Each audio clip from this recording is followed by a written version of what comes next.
Welcome back, crew. Today we're looking at 1975's Last Tango in Paris, directed by Bernardo Bertolucci, starring Marlon Brando, and what's the woman's name? I always forget.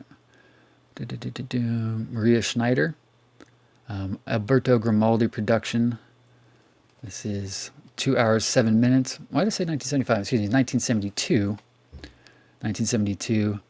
And then this VHS release is actually 1990. And what's kind of interesting about that is from MGA United Artists Home Video is it's actually a letterbox format or widescreen format if you prefer. So to me, it's kind of interesting that they release movies like that widescreen way back in the day as far as 1990 goes.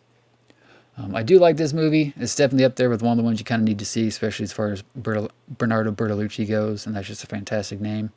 I'm not the biggest fan of Marlon Brando, but it's kind of an important film in his archive. 1972, 2 hours, 7 minutes, Dolby System on linear tracks, digital video transfer, hi-fi, color, rated R.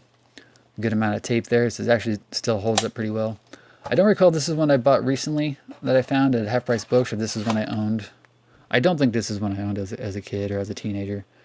I have different thoughts on this movie now than I did back then because the actors there have spoken out in the past recent years about some of the scenes in the film, or one of the major scenes of this film being not as consensual as you would prefer.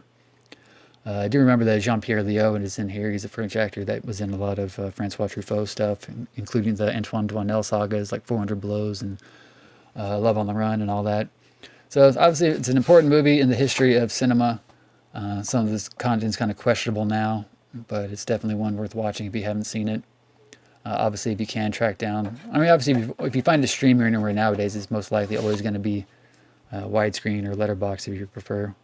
Actually, comment down below, which term do you like better, letterbox, or do you prefer widescreen? Or do you prefer pillar box? Let me know about that. Again, 1972, 2 hours, 7 minutes, Bernardo Bertolucci, MGM UA Home Video. Did you guys see this in theater? Have you seen this subsequently since in theaters? Do you have any issues with scenes in it? And as always, like, comment, share, subscribe, and get the butter. Peace.